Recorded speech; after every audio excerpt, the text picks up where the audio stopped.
Bonjour, et bien là, toujours dans les débriefs de cette International Teen Family Retreat, on aimerait vous parler d'un conflit qu'il y a eu entre les enfants.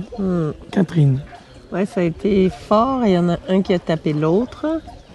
Et donc, ils sont arrivés en colère, les deux. Et tout de suite, il y a eu les deux protagonistes qui ont été pris chacun de leur côté, être écoutés. Et puis, les mamans, il n'y avait pas de papa pour ces deux enfants. Et les mamans ont été écoutées. Et le lendemain seulement, et les choses se sont arrangées organiquement. Et ils savaient que le lendemain, il allait avoir un cercle de parole. Et donc, tous les enfants ont eu la parole. Tous les parents concernés ont eu la parole et des gens qui avaient envie de voir aussi avaient la parole. Donc, il n'y a pas eu de blâme sur celui qui a frappé, par exemple. On a essayé d'écouter qu'est-ce qui s'est passé. Et naturellement, ils se sont à la fin excusés. Ils ont vu tout le processus. Ils ont vu que ça montait petit à petit les jours précédents. Et il y a un grand qui est arrivé, un très grand qui arrivait de Dubaï. Je pense qu'il avait plutôt 17 ans, lui, je pense. Hein? Et du coup, il y a eu quelque chose dans la systémie qui a changé.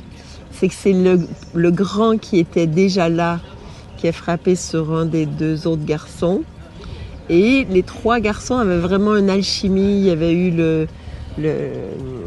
ils ont fait un café, ils ont fait de la nourriture ensemble. Et le grand est arrivé très gentil, le garçon. Mais du coup, les deux plus petits, étaient plus en admiration avec le nouveau grand. Et je pense que ça a créé de la tension avec celui qui était un peu la vedette. Et les plus petits ont un peu traité le premier grand, je dirais. Et il s'est fâché, je pense qu'il avait perdu sa place, il avait perdu son charisme, de son aura, puis il y a plein d'émotions qui se jouent. Et donc voilà, c'est monté en cacahuète. Mais ce qui est beau, c'est qu'à la fin, il y a eu une vraie résolution et c'est eux qui ont trouvé la résolution, c'est eux qui se sont réconciliés.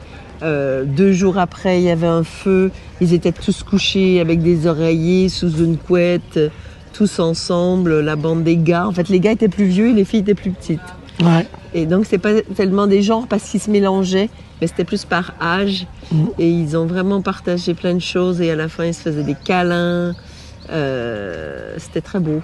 Et le grand, qui a moins participé aux sessions, mais qui était beaucoup avec les enfants, qui observait de loin, il a vraiment remercié d'avoir vécu de l'accueil, du non-jugement. Il a dit devant tout le monde que c'est la première fois de sa vie. Il habite à Dubaï, il va dans des collèges privés et il a été un peu harcelé. Il a été victime d'harcèlement. Là, il dit qu'il a vécu 9 jours parce qu'il est arrivé après les autres.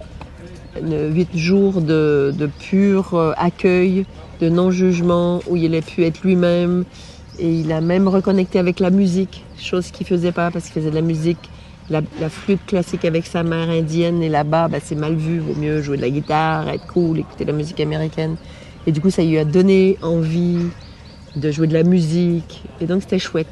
Et les petits gars, il y en a 3 quand même qui font du unschooling. Donc, c'est même pas l'école à la maison, c'est ne pas faire d'école. Pas recevoir d'éducation. Ne pas recevoir d'éducation spécifique. Ouais. Et du coup, ils étaient très... ça fait 2 de ceux-là ont eu le conflit et je pense que ça a aidé aussi à ne pas rentrer dans la guerre.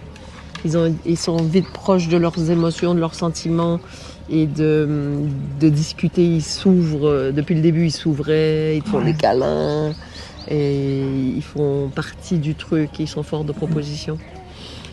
Donc c'était chouette. C'était chouette et ça montre pour moi vraiment la puissance de l'écoute. En fait, ils ont été accueillis, écoutés dans le traumatisme qu'ils ont vécu. C'était sur le moment un vrai traumatisme.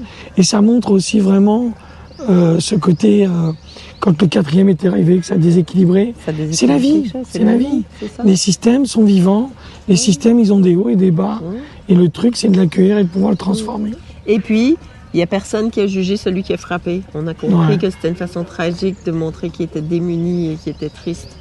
Et même Les autres ont dit, bah oui, on t'a traité, on n'a pas été gentil avec toi et on peut comprendre que tu es sorti de tes gonds et c'est pas bien. On a dit que c'était pas une bonne réaction, mais qu'il a compris que c'était pas une bonne réaction, mais on a vraiment vu que le mécanisme, c'était sain et humain. Voilà. Du coup, c'est résilience, pardon, et du coup, ça repart. Et puis, ça n'a pas mis de froid, il n'y a rien qui est resté après ça. C'est ça qui était beau. Ouais. Voilà, c'était le débrief sur la petite crise des enfants. Voilà. À plus pour la prochaine vidéo.